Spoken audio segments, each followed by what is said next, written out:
우리가 계속 살펴보고 있는 이 요한계시록은 이 땅에 살아가는 거룩한 교회와 성도들에게 하나님의 나라가 어떤 곳인지를 알려주고, 또 하나님의 나라 가운데 또 천상에 있는 그 하나님의 실제적인 재판석 앞에서 이 교회에 있는 성도들과 교회가 얼마나 소중한 곳인지를 알려주고 있습니다. 그러므로 요한계시록은 굉장히 형이상학적인 말씀이고, 이 세대에 살아가는 성도들에게 눈에 보이지 않는 나라를 우리 가운데 보여주고 있습니다. 요한계시록의 전반부에 보면 교회들에 대한 여러 가지 책망과 칭찬의 말이 나오는데, 이런 관점에서 하나님의 나라 가운데 지상에 있는 교회들이 얼마나 중요한지를 우리에게 말씀해 줍니다. 예수 그리스도께서는 부활하여 승천하셔서 보좌 우편에 앉아 계십니다. 그러나 그분은 교회를 다스리고 계십니다. 이곳에 있는 지상에 있는 모든 하나님의 교회는 하나님의 눈동자와 같은 곳이며, 하나님이 직접 통치하시고 다스리시고 그 안에 있는 성도들의 삶은 일거수일투족이 다 하나님 앞에서 드러나고 보여지게 됩니다. 그러므로 이 말씀은 우리에게 위로의 말씀이자 사실은 경고의 말씀이기도 합니다. 만약에 하나님 앞에서 우리가 신실하게 살아갈 때 하나님은 우리를 지키고 보호하십니다. 여러 가지 어려움과 고난과 환난 속에서도 그러므로 우리가 걱정할 필요가 없는 것은 하나님께서 이 모든 것을 알고 계시기 때문입니다. 그럼에도 불구하고 우리가 하나님의 말씀에서 벗어나, 교회가 정도에서 벗어나 하나님이 싫어하는 일들을 행할 때에는 하나님께서 모든 것을 알고 계신다라는 것이 사실은 경고의 메시지며 책망의 메시지가 될 수 있는 것입니다. 그러므로 주님은 사도 요한을 통해서 지상에 있는 교회들에게, 특별히 소아시아에 있는 7교회, 모든 교회를 대표하는 교회들에게 하나님의 말씀을 주심으로 이 교회가 다시 하나님 앞에서 견고해지기를, 그리고 하나님의 나라를 대변하기를 간절히 원하는 마음으로 이 사랑의 메시지를 전달하고 있습니다. 오늘 우리가 살펴볼 이 말씀은 소아시아 7교회 가운데 세 번째 버가모 교회, 그리고 네 번째 두아디라 교회에 보낸 편지입니다. 여러분, 이들 가운데 몇몇 지도자들과 교인들이 하나님의 말씀의 기준을 무시하고 세상으로 빠져 방종으로 나아가는 일들이 일어나게 됩니다. 그래서 이 두 교회 역시 칭찬의 메시지도 있지만 책망의 메시지도 있는 것을 우리가 확인하게 되는데, 이런 관점에서 우리가 어떤 부분은 더 강화시켜야 되고 또 어떤 부분에 있어서는 우리가 회개하고 돌이켜야 되는지 오늘 이 두 교회를 보낸 편지를 통해서 확인할 수 있습니다. 첫 번째는 버가모 교회에 보낸 편지인데요, 세상과 타협하지 말라고 12절에서 17절은 말씀합니다. 버가모 교회를 향한 칭찬의 말씀이 13절에 나오고 있습니다.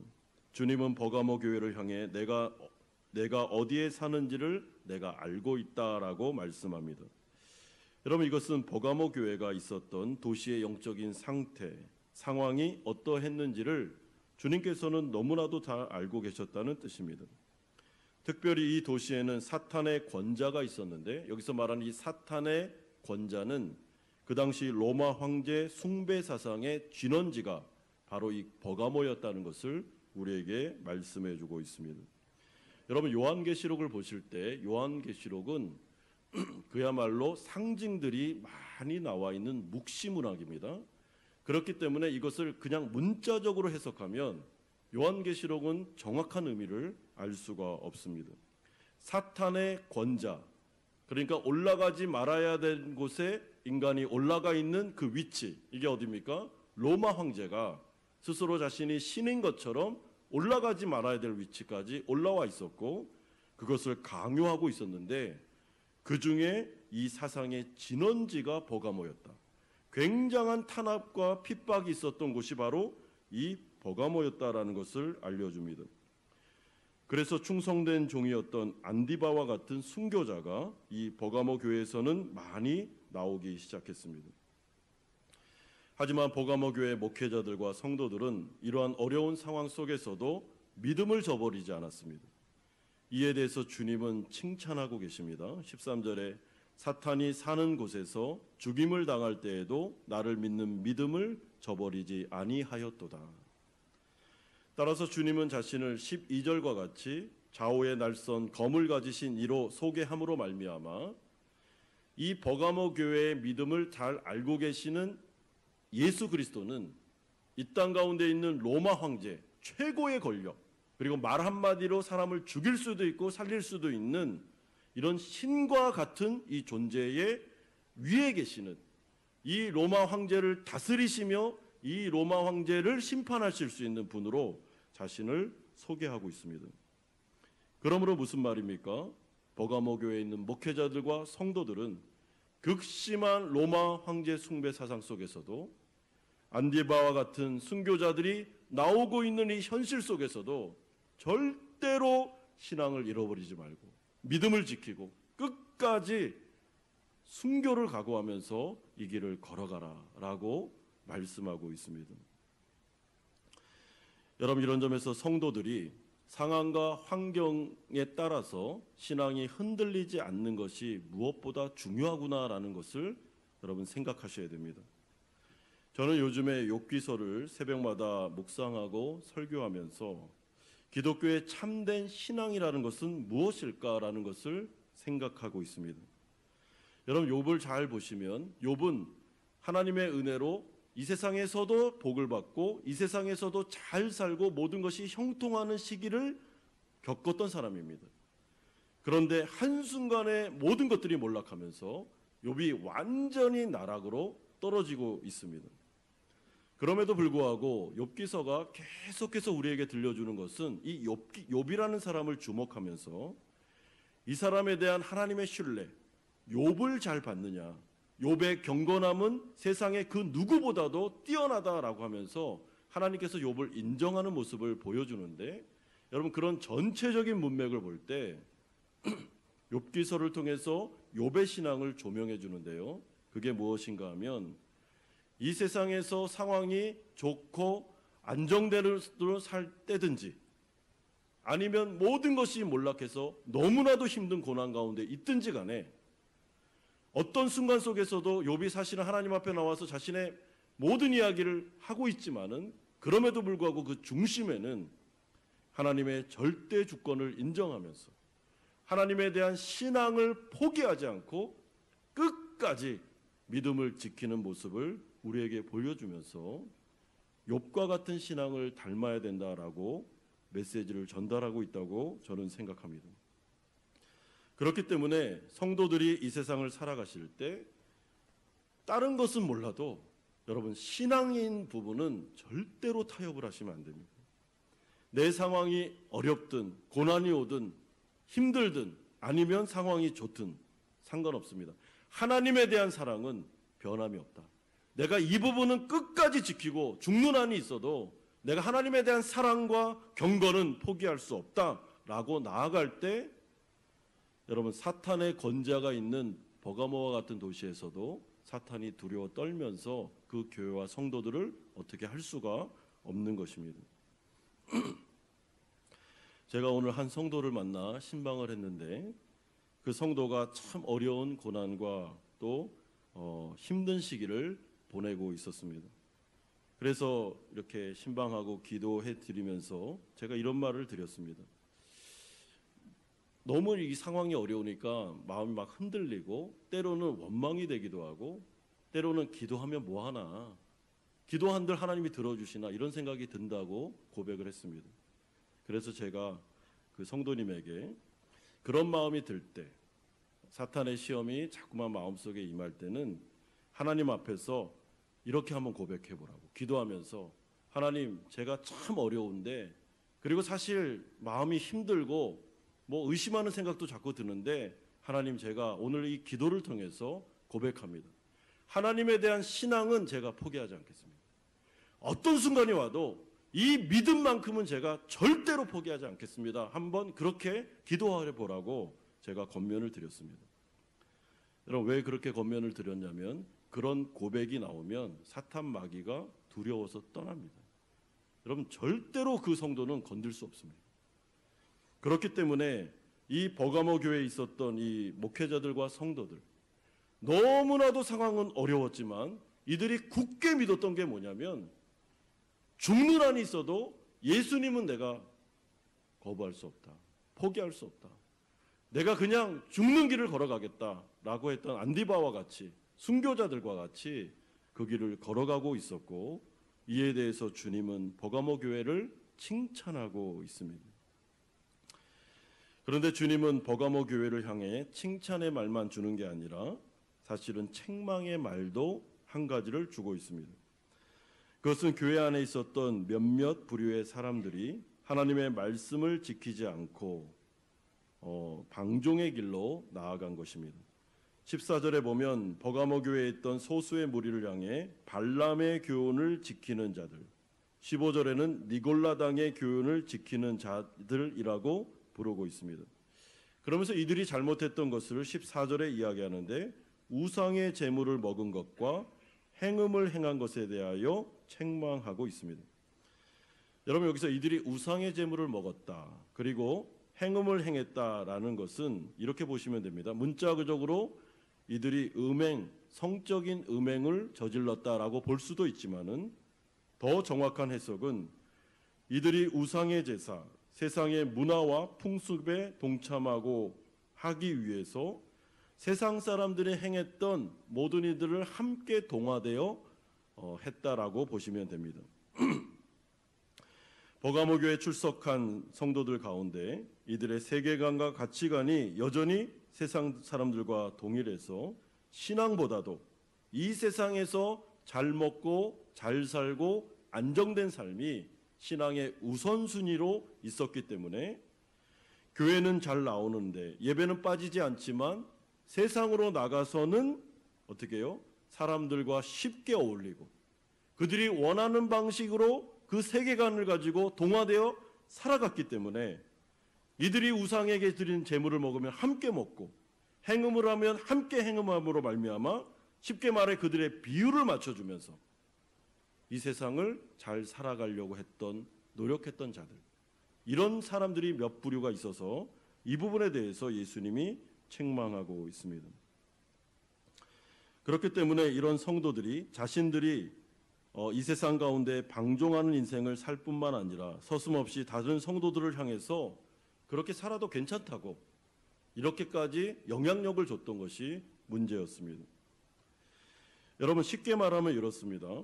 이 세상에서 직장 생활하고 사업하고 살아가기 위해서는 어떻게 우리가 거룩하게만 살 수 있어? 세상 사람들이 원하는 걸 해줘야 우리도 승진도 하고 그리고 직장 생활, 사업도 할 수 있는 거 아니야? 라는 식으로 말했고 살았으며, 그리고 그런 식으로 교회에 있는 다른 성도들에게도 괜찮다고, 이렇게 해도 괜찮다고 영향력을 주었다라는 것이죠. 이 부분에 대해서 주님은 그럴 수 없다고 말하고 있습니다. 성도들은 세상 가운데 할 수 있는 게 있고 할 수 없는 게 있다고 분명히 말씀해 주고 있습니다. 여러분, 물론 이 말씀은 하나님 나라 백성들이 이 세상을 살아갈 때 세상 사람들과 좋은 관계를 맺어서도 안 되고 함께 어울려서도 안 되고 융통성을 가져서도 안 된다라는 뜻은 아닙니다. 그러면 세상을 떠나야죠. 사업도 하지 못하고 직업도 가지지 않는 것이 좋습니다. 따라서 이 말씀은 융통성 없이 모든 것을 다 거부하는 뜻이 결코 아닙니다. 오히려 이 세상을 살아가되 하나님의 말씀과 성도들이 가져야 하는 절대의 기준, 원칙까지도 무시하면서 세상의 안정과 부를 위해서 달려가서는 안 된다. 분명히 하지 말아야 될 것은 하지 말아야 된다라는 것을 우리에게 말씀해 주는 것입니다. 그러므로 이들은 윤리가 무너졌고 그래서 세상 사람들과 동일하게 동화가 되어 살아가면서도 그것이 잘못된지를 잘 모르고 있었습니다. 이에 대해서 주님은 아주 강하게 책망하십니다. 16절과 같이 경고하시는데, 회개하라. 그러하지 아니하면 내가 내게 속히 가서 내 입의 검으로 그들과 싸우리라 라고 말씀합니다. 만약에 버가모 교회 안에 있었던 이런 자들을 그냥 내버려 두면 세상과 동화되어 예수 믿는 사람인지 아닌지 모를 정도로 사업할 때 믿지 않는 사람들과 똑같이 행하고 접대도 하고 술자리도 하고 하면서 이 모든 것들을 이렇게 해야 사업이 되는 거지. 어떻게 거룩하게만 할 수 있어? 라고 합리화하면서 우상의 제사의 제물도 먹고 행음도 저지르면서 동화되어 갔던 자들을 향해서 예수님께서 내가 분명히 교회 안에 그런 사람들이 있다는 걸 아는데 이 부분에 대해서 교회 지도자들이 알면서도 그냥 내버려두면 안 되고 책망하라고 그리고 회개시키라고 말하고 있으며 만약에 그렇지 않을 경우에는 내가 직접 손을 댈 테니까 내가 직접 손을 대면 그때부터는 굉장히 아프게 되니까 그러기 전에 회개하고 돌아오라고 말하고 있습니다. 여러분 그렇기 때문에 성도들은 하나님의 말씀의 기준을 낮추거나 희석시키면 안 됩니다. 그리고 자기 합리화를 해서는 안 됩니다. 그 말씀을 듣고 난 다음에 어떻게 이렇게 살아? 이런 말은 성도들의 입에서 나오면 안 됩니다. 물론 연약해서 우리가 넘어질 수는 있죠. 그러나 그렇다고 해서 하나님의 말씀을 낮춰잡고 그래도 괜찮아라는 식으로 가면 그때부터는 뚝이 무너진 것 같은 어려움을 겪게 됩니다. 그래서 교회는 하나님의 말씀을 있는 그대로 선포하고 그 말씀의 기준에 따라 성도들이 살도록 할 뿐만 아니라 만약에 그 기준에서 어려움을 겪게 됐을 때는 회개하고 다시 돌아올 때 다시 그를 은혜로 받아주고 함께 그 길을 걸어가야 됩니다. 여러분 성경에서 안 된다 하면 안 되는 겁니다. 만약에 애매모호한 문제가 있으면 양심에 따라서 하면 됩니다. 내 양심이 성령이 기뻐하지 않으면 안 하는 게 좋습니다. 죄가 아니더라도. 에이 그렇게 하면 세상에서 어떻게 먹고 삽니까? 어떻게 사업을 합니까? 어떻게 인간관계 맺을 수 있습니까? 이런 식으로 그들이 말하다가 자꾸만 여지를 주다가 그들의 윤리가 무너지게 된 것입니다. 두 번째로 우리가 살펴볼 주제는 두아디라 교회에 보낸 편지가 있는데 이 교훈을 굳게 잡으라고 18절에서 29절까지 말씀하고 있습니다. 여러분 네 번째 편지가 두아디라 교회로 보내지고 있습니다. 18절에서 주님은 자신을 눈이 불꽃 같고 발이 빛난 주석 같은 하나님의 아들로 소개하고 있습니다.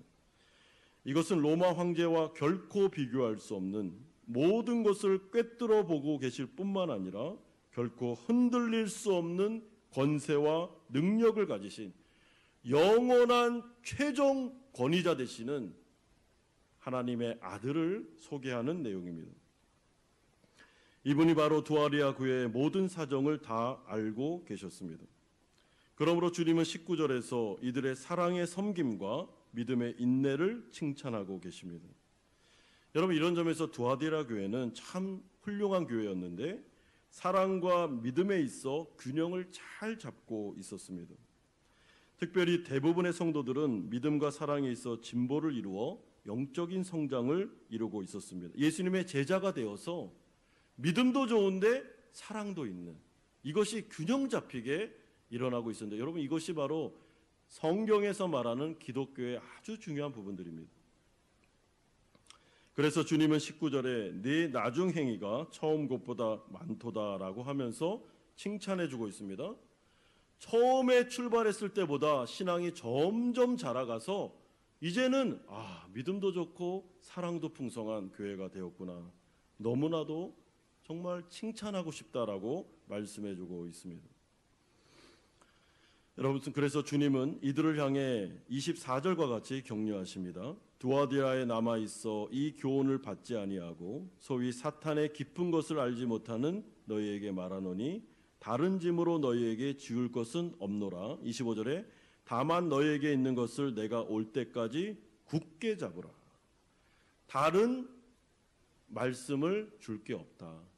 그러니까 여태까지 해오던 대로 믿음과 사랑에 있어서 균형 잡히게 너희들은 계속 성장하면 좋겠다라고 하면서 칭찬해 주고 있습니다. 여러분 특별히 이들은 믿음의 인내와 사랑의 수고가 있었는데 이들의 균형 잡힌 그 사랑은 여기서 수고라는 것은 구체적인 사랑을 말합니다. 그러니까 성도들을 사랑할 때 입으로만 사랑하는 게 아니라 그들의 시간과 돈과 에너지를 써가면서 구체적으로 옆에 있는 성도들을 섬기고 도와주고 배려한 것입니다. 너무나도 이 모습이 하나님 앞에는 아름답게 보였습니다. 어떻게 내 백성들이 이렇게 어려운 순간에 로마 황제 숭배 사상 속에서 핍박을 당하고 경제적인 어려움이 있고 교회가 이렇게도 가난한데 그 가운데서도 자신이 가진 것을 쪼개서 다른 성도, 더 가난한 성도들을 나눠주고 붙잡아주고 어떻게든지 기도해주고 함께 이 길을 걸어가려고 했던 그들의 눈물과 땀방울을 보면서 야, 정말 어떻게 이 교회가, 두아디라 교회가 이렇게까지 사랑을 실천할 수 있는가, 칭찬을 아끼지 않고 있습니다. 여러분, 교회 안에 사랑의 섬김을 잘 하시는 분들이 있습니다. 누가 병이 걸려나 어려우면 이렇게 음식을 갖다가 싸서 나눠주기도 하고 또 자신이 가진 그런 물건들을 나누기도 하고 때로는 아무도 모르게 지목헌금을 주기도 하고 그리고 위에서 계속 중보해서 그 영혼을 위해서 기도해주는 이런 사랑의 수고들이 있는데 여러분, 그렇게 하는 성도들 정말 주님이 기뻐하십니다. 절대로 그런 성도들을 놓치지 않습니다. 반드시 갚아줍니다. 이들은 믿음의 인내도 있었는데요. 여러분, 인내라는 것은 믿음의 결과라는 것을 알려줍니다. 환난과 핍박이 있었을 때 견디고 버티면서 끝까지 주님에 대한 신앙을 포기하지 않으려고 정말 주님 안에서 발버둥 쳤던 이들의 신앙에 대해서 주님께서는 내가 너희들의 믿음의 인내를 안다. 반드시 내가 갚아줄 거다. 라고 칭찬하고 있습니다. 이런 점에서 이 두아디라 교회가 하나님 앞에서 얼마나 신실하게 말씀을 통해서 영적으로 성장하고 있었는지를 알게 되는데 여러분, 하지만 그 안에 또한 어려움도 한 가지가 있었습니다. 그것은 두아디라 교회를 향한 주님의 책망의 말씀이었는데요. 그 안에 자칭 선지자라고 말하는 여자 이세벨, 여자 지도자가 있었다고 말씀합니다. 여러분, 그런데 이 지도자가 어떤 영향을 끼쳤는가? 우리가 아까 살펴본 대로 그 버가모 교회가 우상의 제물을 먹고 행음을 행하는, 그러니까 세상의 사람들과 동화되면서 어떻게 신앙으로 이 세상을 살아갈 수가 있어? 그렇게 하면 어떻게 사업을 해? 어떻게 인간관계를 맺어? 어떻게 안정된 삶을 살 수 있겠어? 라고 하면서 부분적인 성도들이 이렇게 이탈하는 경우가 있었다고 그랬죠. 그런데 두아디라 교회는 더 심각한 문제가 있었습니다. 여선지자 이세벨이라고 말했던 어떤 사람이, 이 사람은 지도자를 말하고 설교자를 말합니다. 두아디라 교회 안에 어떤 설교자가 있었는데 그 설교자가 대놓고 우상의 제물을 먹어도 된다고, 세상에서 행음을 해도 된다는 식으로 가르쳤다는 것이죠. 그러니까 지금으로 말하면 기복신앙을 대놓고 가르친 겁니다. 하나님을 믿으면 제일 중요한 게 세상에서 복 받는 거고 세상에서 성공하는 거고 제일 높아지는 거고 안정을 추구하는 거고, 그래서 우리가 주님 믿는 거지, 그렇기 위해서는 어떻게 믿음으로만 삽니까? 세상에서 그런 행음을 하고 그리고 우상제물 먹어도 괜찮다고 이렇게 가르친 것입니다. 여러분, 이런 선동이 20절에 나오는데 그가 내 종들을 가르쳐 꾀어 행음하게 하고 우상의 제물을 먹게 하는도다. 여러분, 이게 버가모 교회와 동일한 문제를 다루고 있지만 두아디라 교회가 어떤 부분에 있어서는 더 위험한 위치에 있었다는 것을 알게 됩니다. 성도들은 지금 사랑의 수고가 있고 믿음의 인내를 가지고 어떻게든지 믿음을 가지고 견고하게 예수님의 제자가 되려고 하는데 지도자가, 목회자가, 설교자가 이 강단에서 기복신앙을 막 가르치면서 그게 우선순위가 아니라고 이런 식으로 가르치고 있는데도 거기에 있는 최고의 지도자들이 내버려뒀다는 거죠. 장로들이 아무 말을 못했습니다. 여러분, 이 부분에 대해서 주님께서 아주 강하게 책망의 말을 전달하고 있습니다. 왜냐하면 이것은 아주 중요한 해악이며 성도들을 잘못된 길로 인도할 수 있기 때문입니다. 그래서 22절에 나오는 것처럼 내가 그를 침상에 던질 터이요 큰 환난 가운데 던지겠다라고 말하고, 두 번째는 23절과 같이 내가 사망으로 그의 자녀를 죽이겠다라고 말씀을 주고 있습니다. 여러분, 이 말씀은 우리가 오늘 이 두아디라 교회 이 편지를 잘 살펴보면 아시겠지만, 이 부분에 대해서 자칭 이세벨이라고 말했던 그 설교자가 이런 메시지를 전하고 있을 때 교회 안에 있는 장로들과 그리고 지도자 그룹이 내버려 준 것도 문제였지만은 사실은 회개할 기회를 주님께서 계속 줬습니다. 이 여선지자에게. 그런데 이 여선지자가 회개하지 않고 자신이 뭘 잘못했는지도 모르면서 계속해서 잘못된 신앙을 가지고 설교를 하니까, 그때 주님께서 이제 하시는 말씀이, 그러면 내가 직접 그 여선지자를 징계하겠다라고 말씀해주고 있습니다. 내가 그를 침상에 던져버리겠다. 큰 환난 가운데 던져버리겠다. 심지어 23절에서는 내가 사망으로 그의 자녀를 죽이겠다라고 말하고 있습니다. 여러분, 21절에서 23절을 보시면 이 경고의 내용 가운데 나라는 1인칭 주어가 무려 5번이나 나옵니다. 반드시 내가, 이 문제는 내가 그냥 내버려 두지 않겠다. 반드시 내가 이 문제는 짚고 넘어가겠다고 주님이 아주 강하게 책망을 주고 계십니다. 왜 그럴까요? 여러분, 교회 안에서 이 말씀, 이 설교는요, 이거는 타협할 수 없는 부분입니다. 설교가 잘못되면 바른 신앙이 아니라 잘못된 신학을 가지고 말씀이 전파되기 시작하면 그것을 듣고 있는 성도들에게 주어지는 해악은 이루 말할 수가 없는 것입니다.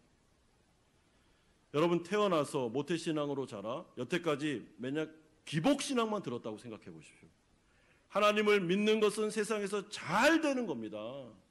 그게 목적입니다. 그게 주님이 필요한 이유는 여기에서 잘 살고 잘 먹고 안정되게 사는 것, 그래서 주님을 우리가 믿는 겁니다 라는 이야기를 거의 세뇌가 될 때까지 한번 들었다고 생각해 보십시오.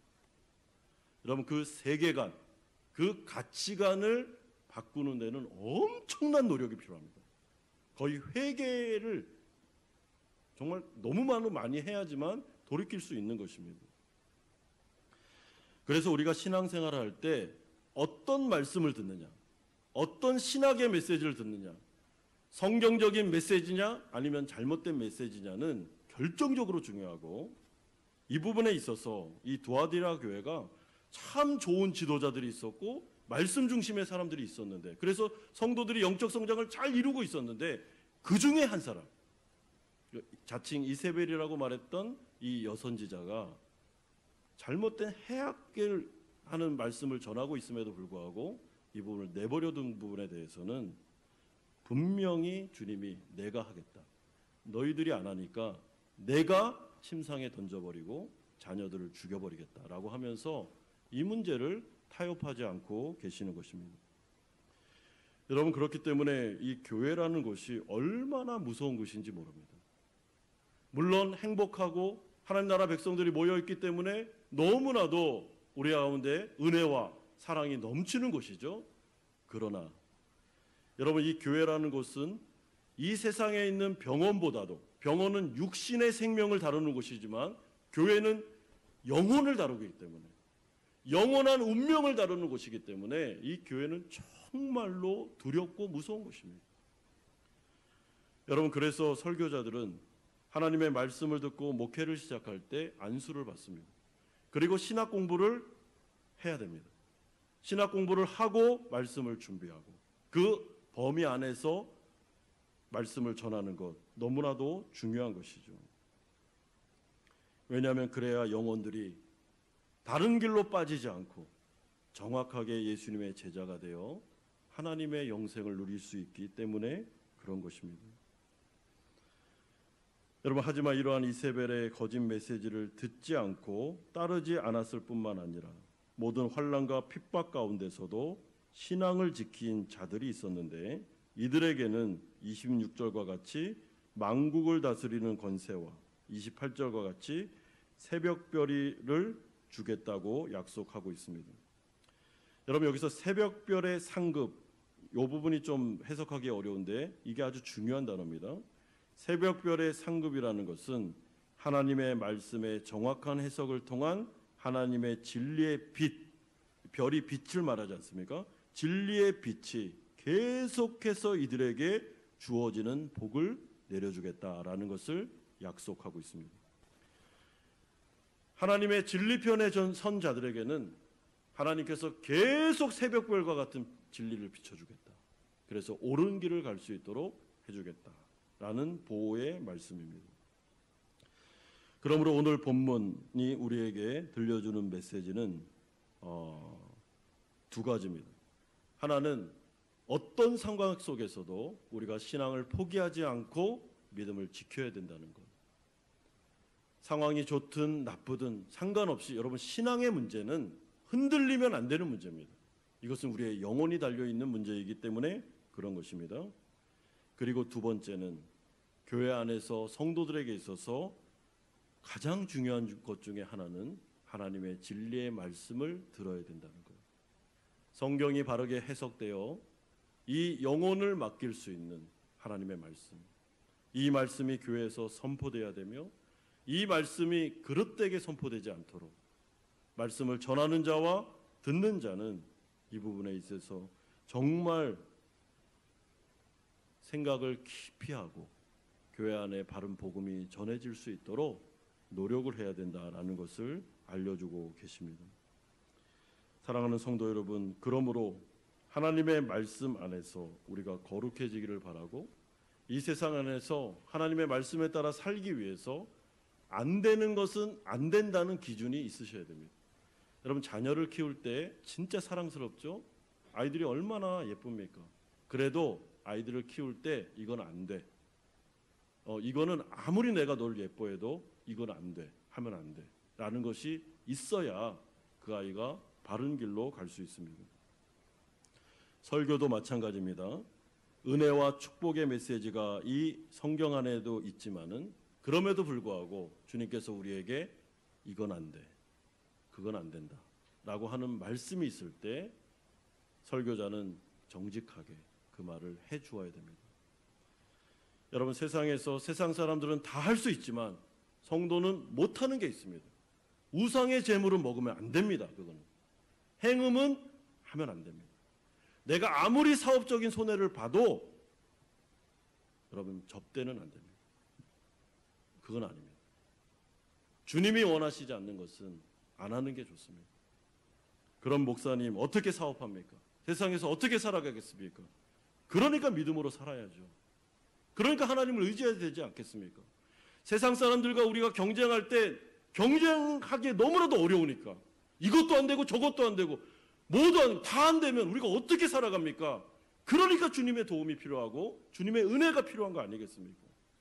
그러니까 우리가 부르짖어야 되고 하나님께 은혜를 달라고 구해야 되고 살아갈 수 있도록 만나와 매출하기를 달라고 우리가 간구해야 사는 거 아니겠습니까? 아무리 힘들고 어려워도 안 되는 건 안 되는 것입니다. 그래야 하나님의 도우심과 하나님의 긍휼하심과 하나님의 자비하심이 우리에게 계속 머물 수 있는 것입니다. 여러분, 교회도 마찬가지입니다. 안 되는 건 안 되는 것입니다. 여러분, 기복신앙은 아닙니다. 신비주의도 아닙니다. 율법주의도 아닙니다. 복음만이 하나님이 우리에게 주신 메시지, 유일한 메시지입니다. 이 말씀을 강단에서 선포하고 성도들이 듣고 그 말씀대로 살아낼 때 사랑의 수고와 믿음의 인내가 균형 잡히게 성장하면서 그 교회 가운데 하나님의 칭찬이, 하나님의 은혜가, 하나님의 축복이, 성령의 능력이 나타나게 될 것입니다. 이런 거룩한 공동체로 우리 한마음교회가 세워져 나갈 수 있도록 여러분 기도하시고 함께 힘을 모아주시기를 주님의 이름으로 축원드립니다.